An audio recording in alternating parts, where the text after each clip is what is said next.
Assalamualaikum warahmatullahi wabarakatuh. Nama saya Vera Anandia Putri. Di sini saya ingin menjelaskan tentang sistem pendidikan yang ada di negara lain.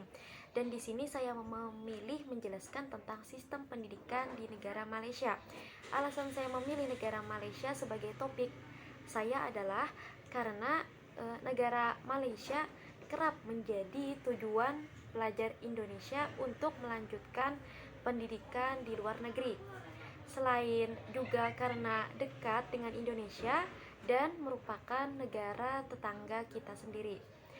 Pendidikan di negara Malaysia pun tergolong bagus dan memiliki biaya yang hampir sama dengan pendidikan di Indonesia. Dan tak hanya itu pula, pelajar khususnya mahasiswa internasional yang berkuliah di Malaysia diizinkan untuk bekerja sambil kuliah. Malaysia juga memiliki izin imigrasi yang relatif mudah dibandingkan dengan negara lain. Hal-hal tersebut menjadi alasan mengapa negara Malaysia ini sangat diminati warga negara Indonesia atau WNI untuk melanjutkan pendidikannya. Sistem pendidikan yang diterapkan di Malaysia pun ini tentu berbeda dengan di Indonesia. Pembentukan sistem pendidikannya tersebut secara umum dipengaruhi oleh berbagai hal seperti faktor sosiokultural, lingkungan, sejarah, dan hal-hal lainnya. Sistem pendidikan di Malaysia pun berada di bawah wewenang Kementerian Pelajaran Malaysia. Di Malaysia ini, masyarakat dapat menempuh pendidikan dari sekolah milik kerajaan atau sekolah swasta.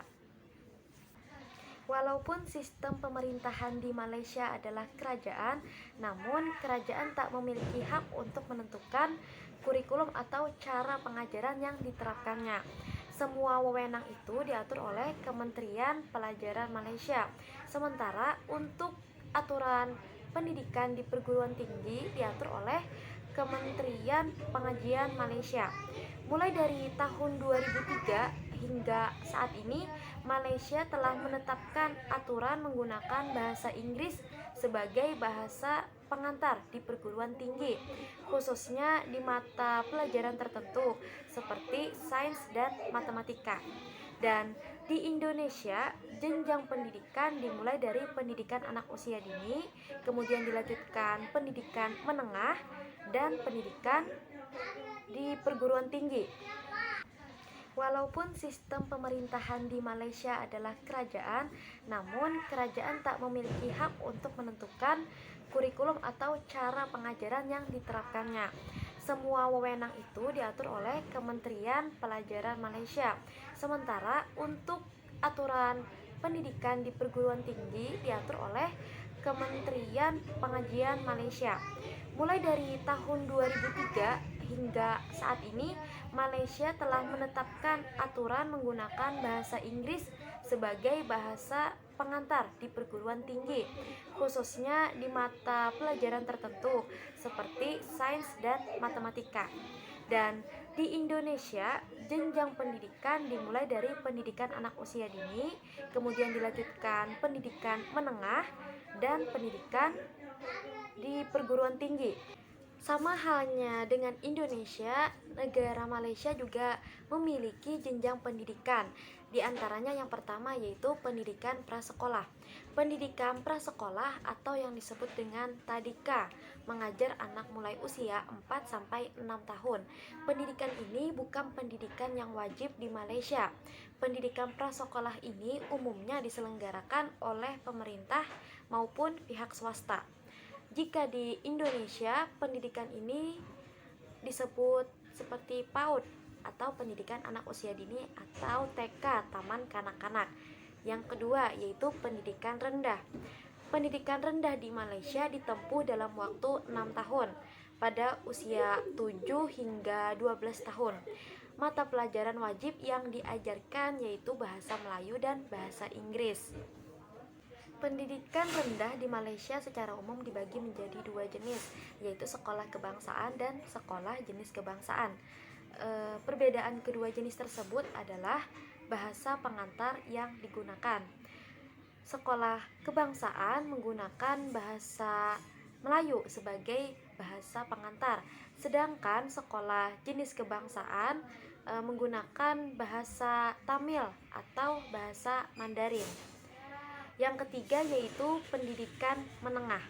Pendidikan menengah ini berlangsung selama 5 tahun. Bahasa pengantar yang digunakan adalah bahasa Melayu untuk semua mata pelajaran, kecuali sains dan matematika.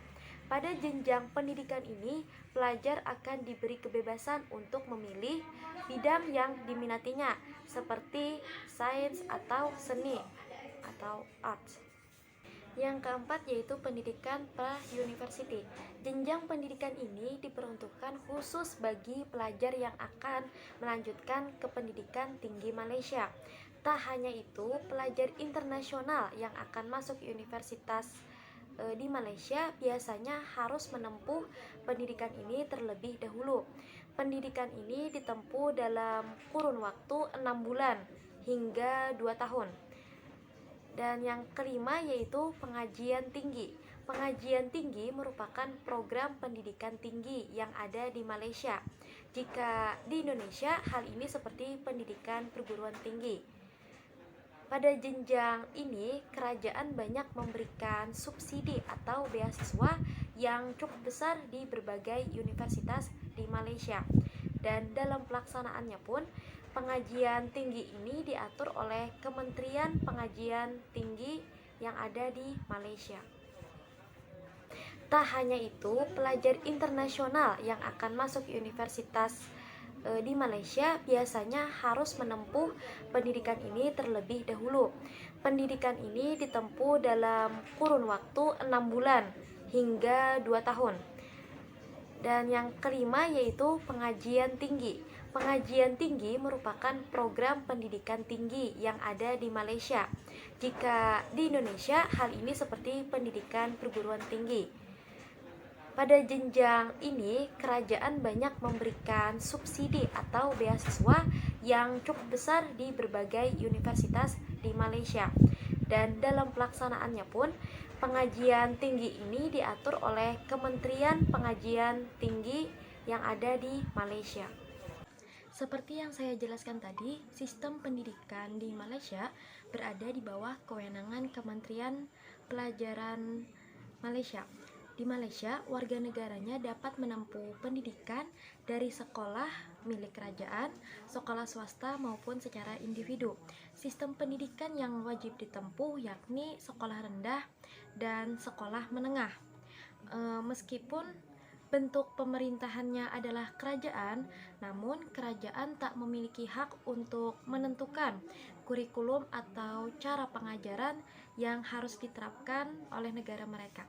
Sedangkan pendidikan yang ada di Indonesia, kewenangannya berada di tangan Kementerian Pendidikan dan Kebudayaan Republik Indonesia atau Kemendikbud. Indonesia mewajibkan program belajar selama 9 tahun kepada seluruh warga negaranya. 9 tahun itu meliputi pendidikan dasar di sekolah dasar atau madrasah ibtidaiyah, dan selama 6 tahun ditambah pendidikan menengah, dan selama 3 tahun di sekolah menengah pertama atau madrasah sanawiyah. Masyarakat diberi kebebasan untuk memilih jenis sekolah dan di mana mereka akan bersekolah. Dan saat ini pula pemerintah telah menunjang sarana prasarana baik berupa buku-buku maupun fasilitas penunjang lainnya. Cukup sekian penjelasan saya mengenai sistem pendidikan yang ada di Malaysia. Terima kasih atas perhatiannya. Wassalamualaikum warahmatullahi wabarakatuh.